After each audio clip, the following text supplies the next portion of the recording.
यार ये तो रामबाण बता दिया आपने कि मजा ही आ गया, ये वाली चीजें मैं करने लगा। और पहले इंग्लिश से डरता था, अब तो इंग्लिश में इतना मजा आने लगा, इतना अच्छा स्कोर होने लगा कि अब तो मैं पक्का इंस्पेक्टर बन जाऊंगा। अगर आप इंग्लिश एसएससी सीजीएल मेंस में 195 प्लस स्कोर करना चाहते हैं तो ये वीडियो आप ही के लिए। अभी 2 दिन पहले मैंने टीयर 2 मैथ्स की स्ट्रेटेजी की वीडियो बनाई थी, आप लोगों को बहुत पसंद आई। मैंने ऊपर लिंक आई बटन में दिया है, जिन्होंने नहीं देखी वो लोग देख लेना, उसमें मैंने काफी कुछ बताया है और काफी हेल्प हो जाएगी आप लोगों की वो वीडियो देख के। बहुत सारे लोगों के कमेंट्स आए और इंस्टाग्राम पे मैसेज की तो लाइन लगी कि भैया जैसे आपने मैथ्स की स्ट्रेटेजी बताई है ऐसे इंग्लिश की भी स्ट्रेटेजी बताओ कि इंग्लिश में कैसे 195 प्लस स्कोर करें या कैसे अपने स्कोर को इंप्रूव करें। तो आज इस वीडियो में हम सारी डिटेल में बात करेंगे कि आप इंग्लिश के अंदर कैसे 195 प्लस स्कोर कर सकते हैं और कैसे अपनी ड्रीम पोस्ट को और होम पोस्टिंग को एक ही अटेम्प्ट में, पहले ही अटेम्प्ट में आप पा सकते हैं। सबसे पहले तो मैं आपको ये बता देता हूं कि जितना इंपॉर्टेंट आपके लिए मैथ्स है उतना ही इंपॉर्टेंट इंग्लिश भी है। कहीं ना कहीं उससे थोड़ा सा ज्यादा इंपॉर्टेंट है इंग्लिश, क्योंकि मैथ्स पे तो सब लोग बहुत ज्यादा फोकस करते हैं, बट इंग्लिश की अगर बात आती है तो फोकस थोड़ा सा डगमगा जाता है। मेरे हिसाब से आपको इंग्लिश में भी उतना ही ध्यान देना चाहिए जितना आपको मैथ्स पे देना, कहीं ना कहीं कुछ ना कुछ ज्यादा ही देना चाहिए। बहुत सारे लोगों को इंग्लिश से डर लगता है, उन्होंने एक हवा बना रखा है कि इंग्लिश में तो नंबर आ ही नहीं सकते।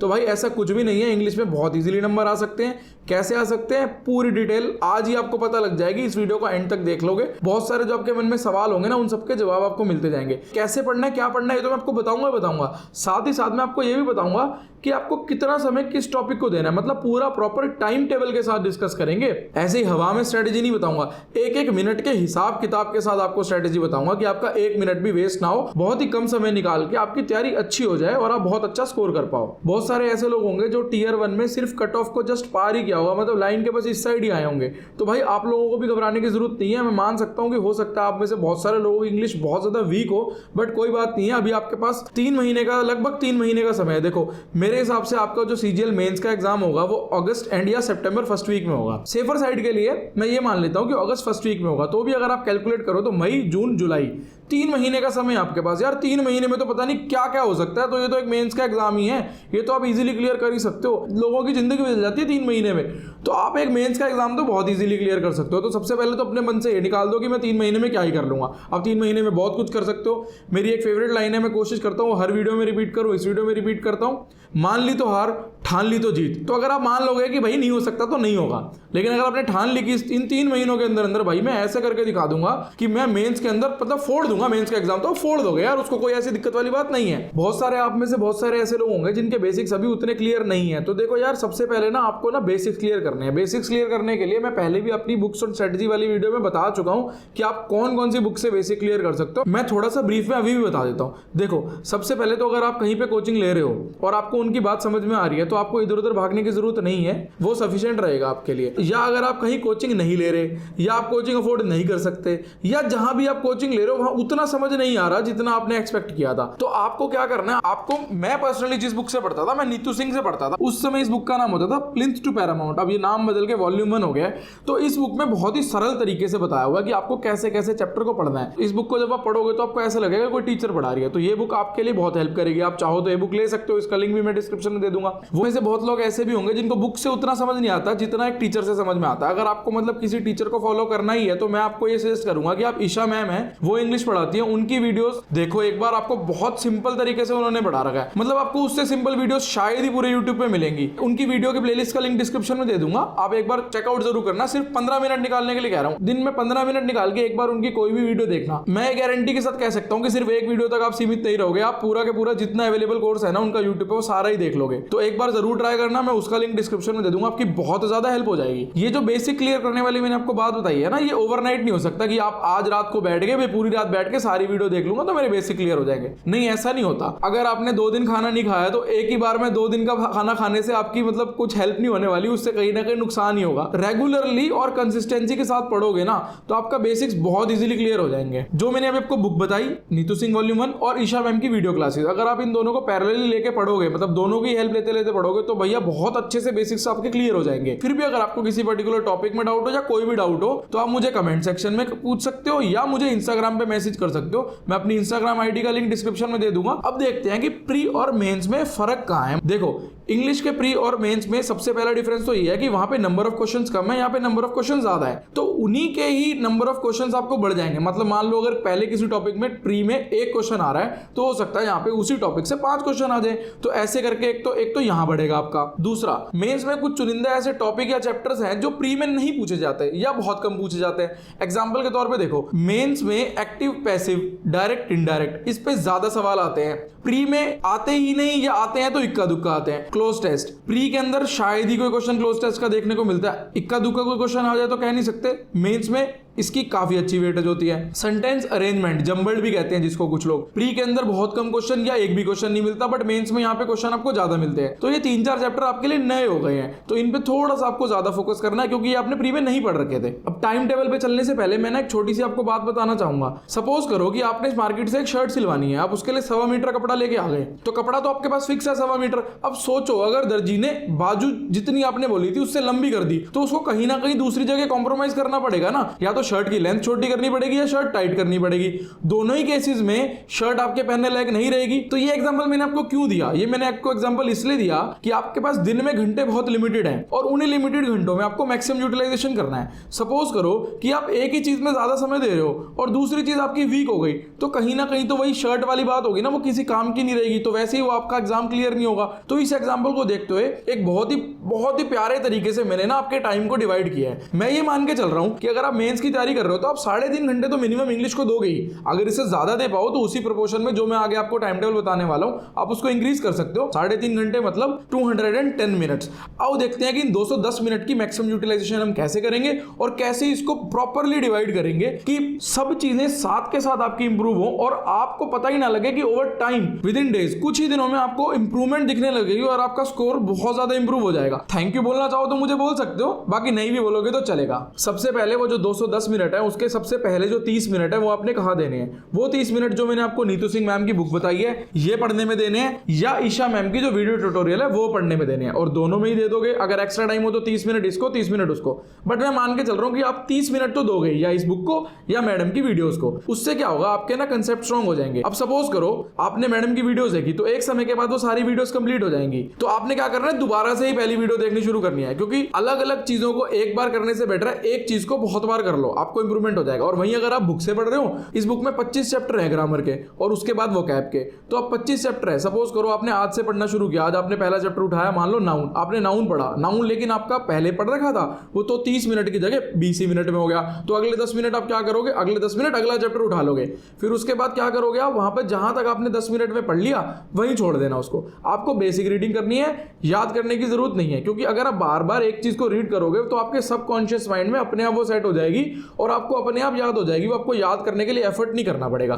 तो ये बात होगी पहले 30 मिनट की। 210 मिनट में से 30 मिनट गए, अब बचे 180 मिनट। उन बचे हुए 180 मिनट में आपको सिर्फ और सिर्फ प्रैक्टिस करनी है, क्योंकि प्रैक्टिस इकलौती ऐसी चीज है जो आपका स्कोर बूस्ट करने में बहुत ज्यादा हेल्प करेगी। जैसे मैथ्स में हेल्प करती है सवालों की प्रैक्टिस करना, वैसे ही इंग्लिश में जब आप सेंटेंसेस की और सेम टाइप की चीजों की प्रैक्टिस करोगे तो आपका स्कोर बहुत ज्यादा इंप्रूव हो जाएगा। देखो प्रैक्टिस आपने कैसे करनी है, जैसे एग्जाम में आता है बिल्कुल वैसे करना है। एग्जाम में देखो क्वेश्चन कहां से आते हैं। सबसे पहले common error, number 2 sentence improvement, number 3 active passive direct indirect, number 4 fill in the blanks या cloze test, number 5 sentence arrangement, number 6 comprehension, number 7 vocab. Vocab को हमने फर्दर 4 पार्ट में डिवाइड करा हुआ है। नंबर 1 एंटोसाइनो, number 2 one word substitution, number 3 idiom and phrases और number 4 spelling mistake वाला। तो आगे बचे हुए 180 मिनट को हम इनमें डिवाइड करेंगे और इस तरीके से डिवाइड करेंगे कि आप डेली इन सभी टॉपिक्स की प्रैक्टिस कर पाओगे। देखो एसएससी करता गया, एसएससी अपने पिछले सालों के क्वेश्चन बहुत ज्यादा पूछता है। राम को श्याम बना देगा, शाम को सीता बना देगा, सीता को गीता बना देगा, मतलब नाम चेंज करता है और सिमिलर टाइप के क्वेश्चन पूछता है। रूल तो वही रहने ना लिमिटेड से,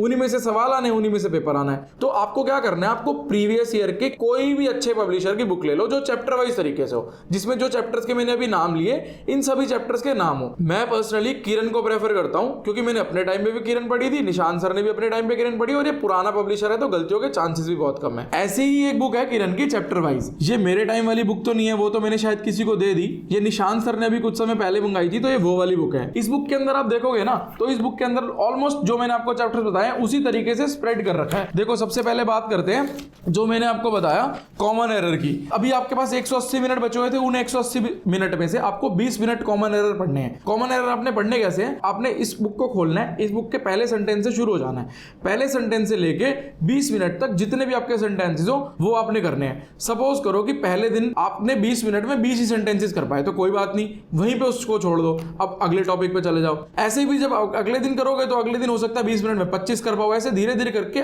एक समय आएगा जब आप 20 मिनट में 60 से ऊपर सेंटेंसेस कर पाओगे बहुत इजीली, और वो दिन आने में बहुत ज्यादा टाइम भी नहीं लगेगा, बहुत जल्दी आ जाएगा वो दिन। क्योंकि ऐसा होता है जब आप प्रैक्टिस रेगुलर करते हो ना तो आपकी बहुत ज्यादा इंप्रूवमेंट हो जाती है, डे बाय डे आप इंप्रूव करोगे। देखो 20 मिनट चले गए, अब बचे 180 में से 20 और चले गए, कितने बचे 160 मिनट। ऐसे ही जो अगले 20 मिनट है वो अगले 20 मिनट आपने सेंटेंस इंप्रूवमेंट को देने हैं। जैसे कॉमन एरर को दिया वैसे ही अगले 20 मिनट सेंटेंस इंप्रूवमेंट करना है। जहां तक आप सेंटेंसेस कर पाओगे उस 20 मिनट में वहां एक छोटा सा निशान लगा दो। फिर अगले दिन क्या करो, अगले दिन उससे आगे से कंटिन्यू करने लग जाओ। फिर उसके बाद आपने अगले 30 मिनट देने हैं एक्टिव, पैसिव, डायरेक्ट, इनडायरेक्ट। देखो ऐसे करना, आप आज मान लो मंडे है और मंडे को अगर आपने 30 मिनट एक्टिव पैसिव पढ़ा है तो ट्यूसडे को आप 30 मिनट डायरेक्ट इनडायरेक्ट पढ़ना। ऐसे फिर वेडनेसडे को दोबारा 30 मिनट एक्टिव पैसिव पढ़ना और फिर दोबारा थर्सडे को ऐसे ही 30 मिनट डायरेक्ट इनडायरेक्ट पढ़ना। इससे क्या होगा, दोनों में बराबर प्रैक्टिस हो पाएगी। और ये बहुत ज्यादा वेटेज रखता है मेंस में, तो इस चैप्टर को लाइटली मत लेना और बहुत ही ज्यादा सिंपल है। तो स्कोरिंग भी है चैप्टर, आपका स्कोर भी काफी इंप्रूव कर देगा ये। टोटल आपको 3.5 घंटे पढ़ने के लिए बोला था, मतलब 210 मिनट। उसमें से 30 मिनट आपने दे दिए नीतू सिंह मैम की बुक को